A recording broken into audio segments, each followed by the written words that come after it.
Welcome back to the Deep Dive. Yeah. Today we are heading straight to Levi's Stadium for Super Bowl 60. And look, usually everyone is hyping up the quarterbacks or, debating the halftime show. Right. But if you're listening to this, the real story here isn't the flash. It's the dirt. It really is. I Yeah. mean, you look at the line, and Seattle is a 4.5-point favorite. Yeah. They've got the league's #1 scoring defense, but then you have New England. Mike Vrabel has turned this team into a boa constrictor. They don't just beat you, they suffocate your mistakes. And that's exactly where we're going today. We're going to skip the headlines and unpack the game within the game, the battle for the ground. Yep. Both these teams want to drain that clock to protect their defenses. But for Seattle, that plan seems a little shaky right now, doesn't it? It does. With Zach Charbonnet out with that ACL tear, their entire run game is basically just Kenneth Walker III. It's all on Walker. And stylistically, that changes everything. Walker isn't a bruiser. He's an efficiency machine on what we call outside zone runs. He's averaging, 5.3 yards per carry on those? Okay, let's unpack outside zone for a second. We hear that term a lot. Think of it as horizontal displacement. Instead of running straight ahead, the offensive line moves sideways, right?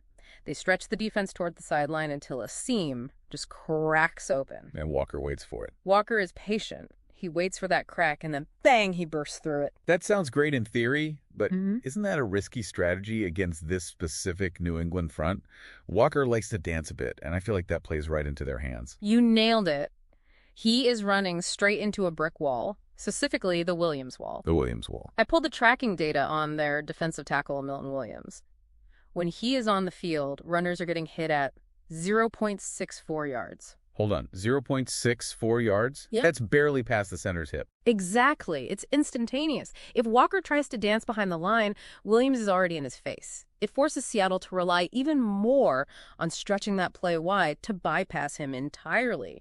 Which puts a massive spotlight on the linebackers.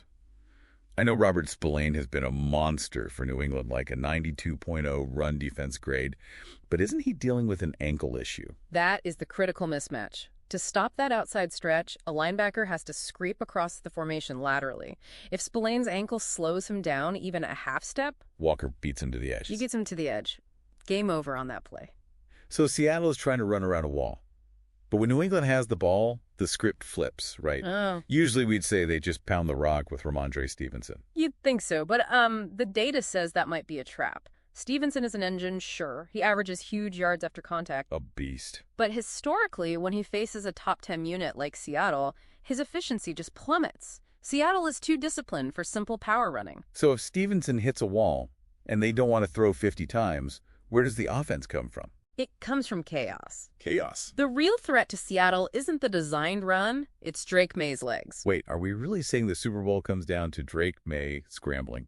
I mean, I know he's mobile, but is he really a primary threat on the ground? He's the X factor. He's racked up 141 rushing yards in just 3 playoff games. But here is the scary number.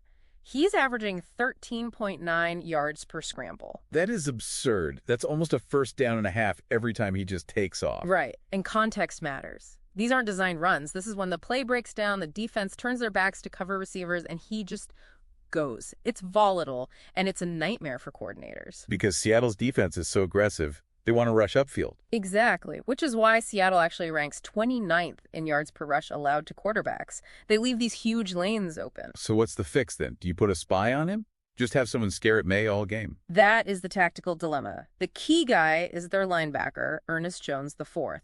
If Jones spies Maye, he's effectively taken out of coverage. And I'm guessing New England knows that. Oh, they do. That leaves a massive hole in the middle of the field for their tight end, Hunter Henry.